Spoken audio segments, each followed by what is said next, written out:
The World Unfiltered.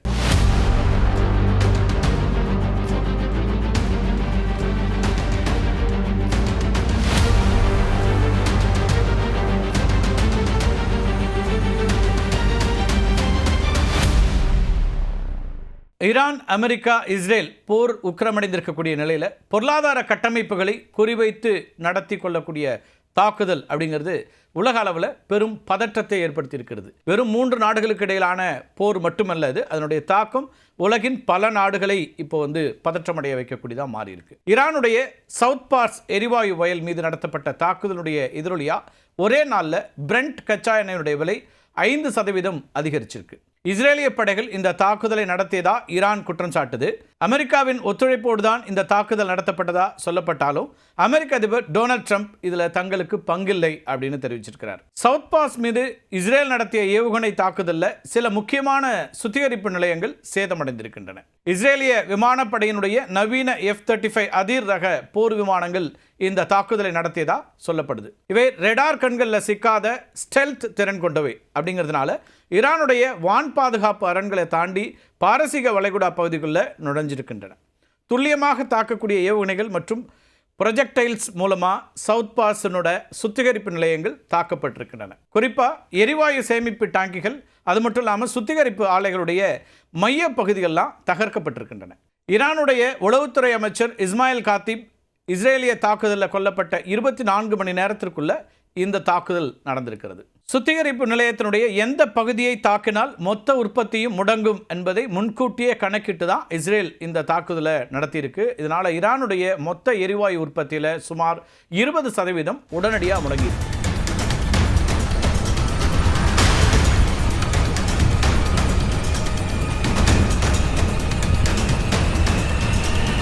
இதுக்கு பதிலடியாக ஈரானும் உடனே ஒரு தாக்குதலை நடத்தியிருக்கிறாங்க. ஆனால் அந்த தாக்குதல் கத்தார் மேலே நடந்திருக்கு.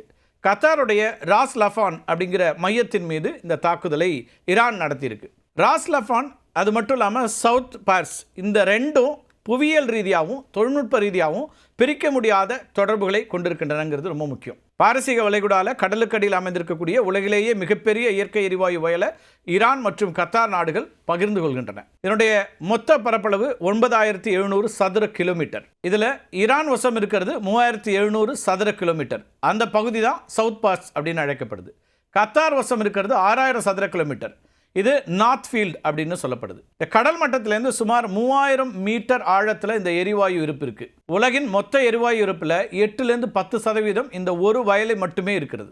உலகின் மொத்த நாடுகளுக்கும் 12 ஆண்டுகள் தேவைப்படக்கூடிய 1800 ட்ரில்லியன் கன அடி எரிவாயு இருக்குது. அது மட்டும் இல்லை, 50 பில்லியன் பேரல் இயற்கை எரிவாயு திரவங்கள் இருப்பதாகவும் மதிப்பிடப்பட்டிருக்கு.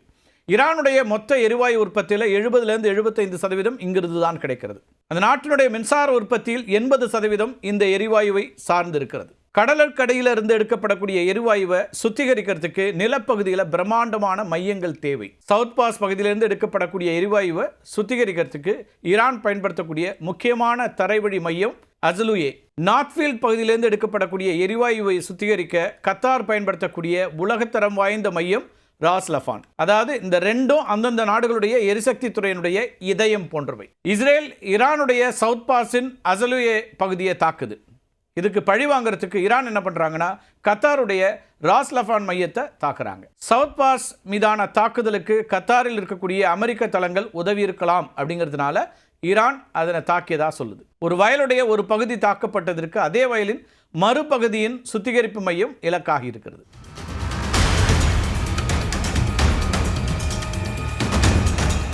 இந்த 2 இடங்களும் முடங்கினால் உலகத்திற்கு தேவையான திரவ இயற்கை எரிவாயுவில் சுமார் 30லேருந்து 40% வரைக்கும் விநியோகம் நின்றுவிடும். சவுத் பாஸ் ஈரானுடைய உள்நாட்டு தேவைக்கும் ராஸ் லஃபான் உலக நாடுகளுடைய ஏற்றுமதி தேவைக்கும் அவசியமானவை. கத்தாருடைய ராஸ் லஃபான் உலகின் மிகப்பெரிய LNG உற்பத்தி மற்றும் ஏற்றுமதி மையம். கத்தாருடைய மொத்த எரிவாயு ஏற்றுமதியில் பெரும்பகுதி இங்கே தான் நடக்குது. பியல் கேஸ் டு லிக்விட்ஸ், இது ஷெல் மற்றும் கத்தார் எனர்ஜி இணைந்து உருவாக்கிய உலகின் மிகப்பெரிய கேஸ் டு லிக்விட்ஸ் ஆலை. இது இயற்கை எரிவாயுவை டீசல், கெரோசின், அது மட்டும் இல்லாமல் நாப்தாவாக மாற்றக்கூடியது. இந்தியா தன்னுடைய எல்என்ஜி தேவையில் சுமார் 40லிருந்து 45% வரைக்கும் கத்தாரிடமிருந்து தான் பெறுகிறது. இந்தியாவினுடைய பெட்ரோநெட் எல்என்ஜி நிறுவனம் ராஸ் லஃபானிலிருந்து தான் நீண்டகால ஒப்பந்த அடிப்படையில் எரிவாயுவை இறக்குமதி செய்கிறது. ஈரானுடைய தாக்குதலை தொடர்ந்து கத்தார் தன்னுடைய பாதுகாப்பு நடவடிக்கைகளை தீவிரப்படுத்தி இருக்கிறாங்க. அமெரிக்காவோட ஆதரவோட வான் பாதுகாப்பு அரண்கள் பலப்படுத்தப்பட்டிருக்கின்றன. பாதுகாப்பு கருதி இங்க இருக்கக்கூடிய ஆயிரக்கணக்கான வெளிநாட்டு பணியாளர்கள் தற்காலிகமாக பாதுகாப்பான இடங்களுக்கு மாற்றப்பட்டிருக்கிறாங்க. ராஸ் லஃபான் முடங்குச்சுன்னா உலக எரிசக்தி விநியோக சங்கிலியில் சப்ளை செயினில் முற்றிலுமாக ஒரு பாதிப்பு ஏற்படும். குறிப்பாக ஐரோப்பா மற்றும் ஆசிய நாடுகளுடைய மின் உற்பத்தி மற்றும் உர தொழிற்சாலைகளில் கடும் நெருக்கடியை சந்திக்கக்கூடிய சூழல் ஏற்படும். கத்தார் தன்னுடைய எரிவாயு உற்பத்தியை நிறுத்திட்டு ஃபோர்ஸ் மெஜூர் அப்படின்னு சொல்லப்படக்கூடிய அவசர நிலையை அறிவித்திருக்கிறது. இதனால் ஐரோப்பா மற்றும் ஆசிய நாடுகளுக்கு, குறிப்பாக நமக்கும் கூட இந்தியாவுக்கும் எரிவாயு விநியோகம் கடுமையான ஒரு பாதிப்பை உண்டாக்கக்கூடிய சூழல் ஏற்பட்டிருக்கு. ஃபோர்ஸ் மெஜூர் அப்படிங்கிறது ஒரு பிரெஞ்சு வேர்டு. இதனுடைய நேரடியான பொருள் மிஞ்சிய சக்தி, சுப்பீரியர் ஃபோர்ஸ் அப்படின்னு சொல்லலாம். எளிமையாக சொல்லணும்னா மனித கட்டுப்பாட்டுக்கு அப்பாற்பட்ட தற்செயலாக நடக்கக்கூடிய பேரழிவுகளால் ஒரு நிறுவனமோ அல்லது ஒரு நபரோ தான் மேற்கொண்ட ஒப்பந்தத்தை நிறைவேற்ற முடியாமல் போகக்கூடிய சூழலை சுட்டி காட்டக்கூடிய சட்டப்பிரிவு. கத்தார் ஏற்கனவே இந்தியா, சீனா மற்றும் ஐரோப்பிய நாடுகளுக்கு எரிவாயு வழங்குறதுக்கு ஒப்பந்தம் செய்திருக்கு. ஆனால் இப்போ அந்த ஆலைகள் சேதமடைந்திருக்கிறதுனால அவர்களால் சொன்னபடி எரிவாயுவை அனுப்ப முடியாதுங்கிற ஒரு சூழல் ஏற்பட்டிருக்கிறது. ஃபோர்ஸ் மெஜூர் அறிவிப்பின் மூலமாக ஒப்பந்தத்தை மீறியதற்காக கத்தார் எனர்ஜி நிறுவனம் அபராதம் கட்ட வேண்டிய அவசியம் இல்லை. இது ஒரு தற்காலிக சட்டப்பூர்வ விலக்கு அப்படின்னு நம்ம பார்க்கலாம். தாக்கப்பட்ட ஆலைகள் மீண்டும் சீரமைக்கப்பட்டு பாதுகாப்பு உறுதி செய்யப்படும் வரைக்கும் இந்த ஃபோர்ஸ் மெஜூர் நிலை நீடிக்கும். இது சில வாரங்கள் முதல் சில மாதங்கள் வரை கூட இருக்கலாம் அப்படின்னு கணிக்கிறாங்க வல்லுநர்கள். கத்தார் நாடு தான் உலகின் மிகப்பெரிய எல்என்ஜி ஏற்றுமதியாளர் அப்படிங்கிறதுனால அதனுடைய ஃபோர்ஸ் மெஜூர் அறிவிப்புங்கிறது உலக நாடுகளை கடும் நெருக்கடிக்கு ஆளாக்கி இருக்கிறது. மேலும் தோஹாவில் இருக்கக்கூடிய ஈரான் தூதரகத்தின் இராணுவ மற்றும் பாதுகாப்பு அதிகாரிகளை பெர்சனோ நான் கிரேட்டா அப்படின்னு அறிவித்து 24 மணி நேரத்துக்குள் நாட்டை விட்டு வெளியேறுமாறு உத்தரவிட்டிருக்கிறது. இந்த தாக்குதலை தொடர்ந்து அமெரிக்க அதிபர் டொனால்ட் ட்ரம்ப் தன்னுடைய ட்ரூத் சோஷியல் தளத்தில் ஈரானுக்கு மிக கடுமையான எச்சரிக்கையை விடுத்திருக்கிறார். கத்தார் ஒரு அப்பாவி நாடு அப்படின்னும் அதன் மீது ஈரான் தாக்குதல் நடத்தியது நியாயமற்றது அப்படின்னும் சொல்லியிருக்கிறார். ஒருவேளை ஈரான் மீண்டும் கத்தார் மீது தாக்குதல் நடத்தினால் ஈரானின் வசம் இருக்கக்கூடிய முழு சவுத் பாஸ் எரிவாயு வயலையும் அமெரிக்கா முற்றிலும் அழித்துவிடும் அப்படின்னு எச்சரித்திருக்கிறார். இனி அமெரிக்காவுடைய அனுமதியின்றி இஸ்ரேல் இத்தகைய தாக்குதல்களை நடத்தாது என்றும் அவர் உறுதியளித்திருக்கிறார். டொனால்ட் ட்ரம்ப் ஒரு விஷயம் சொல்லியிருக்காரு, இந்த இஸ்ரேல் பண்ணியிருக்கிற தாக்குதல் எங்களுடைய கவனத்திற்கு வரவில்லை, அமெரிக்காவுக்கு தெரியாதுங்கிறார். ஆனால் அதை ஈரான் நம்பலை.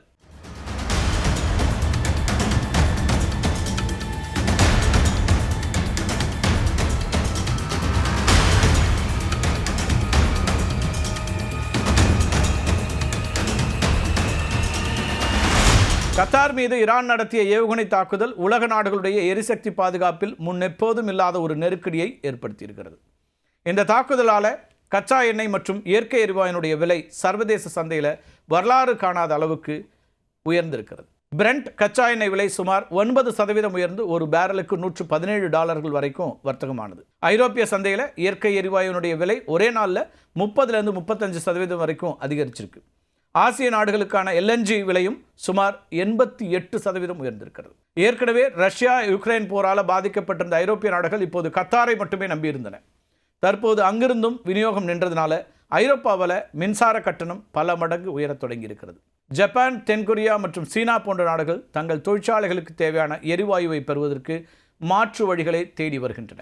இந்தியா தன்னுடைய எல்என்ஜி இறக்குமதியில் 40% கத்தாரை நம்பியிருக்கிறது. நாம் ஏற்கனவே இதை பற்றி குறிப்பிட்டிருந்தோம். இந்தியாவினுடைய உர தொழிற்சாலைகளுக்கு தேவையான எரிவாயு விநியோகம் 30% வரைக்கும் குறைக்கப்பட்டிருக்கிறது. ஏற்கனவே போர் காரணமாக ஹார்மூஸ் நீரிணை பகுதி அளவில் முடங்கி இருக்கிற நிலையில் இந்த தாக்குதல் அந்த பகுதியை பயன்படுத்தும் கப்பல்களுக்கான காப்பீட்டு கட்டணத்தை பன்மடங்கு உயர்த்தியிருக்கிறது. ஈரான் இஸ்ரேல் போர் தீவிரமடைந்திருக்கக்கூடிய நிலையில் சவுதி அரேபியாவுடைய அரசு எண்ணெய் நிறுவனமான அரம்கோ மீது தாக்குதல்கள் நடத்தப்பட்டிருக்கின்றன.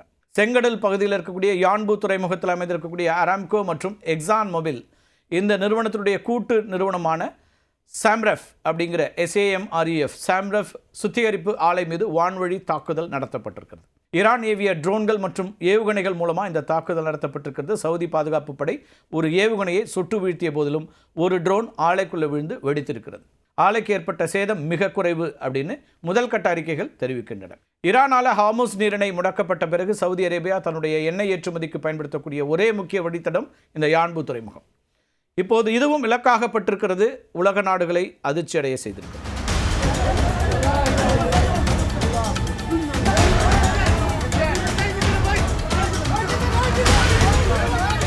இதற்கு முன்னதாக இந்த மாத தொடக்கத்தில் சவுதி அரேபியாவுடைய மிகப்பெரிய சுத்திகரிப்பு ஆலைகளில் ஒன்றான ராஸ் தனூரா மீது ஈரான் தாக்குதல் நடத்தியது. இதை பற்றி நம்ம ஏற்கனவே காணொலிகள் வெளியிட்டிருக்கிறோம்.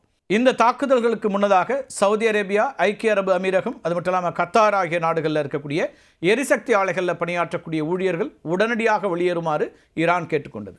சவுதி அரேபியாவுடைய வெளியுறவுத்துறை அமைச்சகம், அதே போல பட்டத்து இளவரசராக இருக்கக்கூடிய முகமது பின் சல்மான் ஆகியோர் இந்த தாக்குதலை கடுமையாக கண்டிச்சிருக்கிறாங்க. ஈரானுடைய இந்த செயல் அனைத்து எல்லைகளையும் தாண்டிவிட்டது அப்படின்னும், இதுக்கு இராணுவ ரீதியாக பதிலடி கொடுக்க தங்களுக்கு உரிமை உண்டு அப்படின்னும் சவுதி எச்சரிச்சிருக்கு. சவுதி அரேபியாவுடைய தலைநகர் ரியாதில் வளைகுடா நாடுகளான ஈஜிப்த், ஜோர்டான், டர்க்கி, அது மட்டும் இல்லாமல் பாகிஸ்தான் உள்ளிட்ட சுமார் 12 அரபு மற்றும் இஸ்லாமிய நாடுகளுடைய வெளியுறவு அமைச்சர்கள் பங்கேற்ற அவசர கலந்தாய்வு கூட்டம் நடைபெற்றிருக்கிறது. இந்த கூட்டம் நடந்து கொண்டிருந்த போதே ரியாத் நகரை இலக்காக வைத்து ஈரான் 4 பாலிஸ்டிக் ஏவுகணைகளை ஏவுகிறது. சவுதி வான் பாதுகாப்பு படை இந்த 4 மிசைல்ஸையும் நடுவானிலேயே தடுத்து அழிச்சிருக்கிறாங்க. அமைச்சர்கள் பேச்சுவார்த்தையில் ஈடுபட்டிருக்க போதே ரியாத்தை இலக்கு வைப்பது அப்படிங்கிறது ஈரானுக்கு ராஜதந்திரத்தில் நம்பிக்கை இல்லை அப்படிங்கிறத காட்டுதுன்னு சவுதி வெளியுறவு அமைச்சர் இளவரசர் ஃபைசல் பின் ஃபஹான் கடுமையாக சாடியிருக்கிறார். இன்றைய உலகமயமாக்கப்பட்ட சூழலில் ஒரு நாட்டினுடைய பொருளாதார கட்டமைப்பு அப்படிங்கிறது தனித்து இயங்குவதல்ல. சவுதி அரேபியாவுடைய அராம்கோ அல்லது கத்தாருடைய எரிவாயு முனையங்கள் மீதான தாக்குதல் அந்த நாடுகளை தாண்டி இந்தியா, சீனா மற்றும் ஐரோப்பிய நாடுகளுடைய எரிசக்தி பாதுகாப்பை கேள்விக்குறியாக்குகிறது. இது ஒரு பிராந்திய மோதலை உலகளாவிய பொருளாதார நெருக்கடியாக மாற்றக்கூடிய வல்லமை கொண்டதாக மாறியிருக்கிறது. வளைகுடா நாடுகள் நேரடியாக போருக்கு இறங்கினால் இன்னும் போரினுடைய வீழ்ச்சி அதிகமாகும், தாக்கம் அதிகரிக்கும். 3 நாடுகளுக்கு இடையிலான போர் என்பது இன்னும் வேகமாக பரவி மேலும் பல இன்னல்களை, இழப்புகளை உலக நாடுகளுக்கு ஏற்படக்கூடிய சூழலாக இருக்கும். போர் எங்கே நடந்தாலும் இறுதியில் பாதிக்கப்படுவது எளிய மக்கள், உலகம் முழுக்க இருக்கக்கூடிய எளிய மக்கள். அந்த வகையில் போர் முடிவுக்கு வர வேண்டும் என்கிற எண்ணம் எல்லோர் மத்தியிலும் இருக்கும்போது போர் தீவிரமடைந்து வருகிறது என்பதுதான் கவலைக்குரியது. மீண்டும் ஒரு காணொலியை சந்திக்கலாம் நண்பர்களே. நன்றி, வணக்கம்.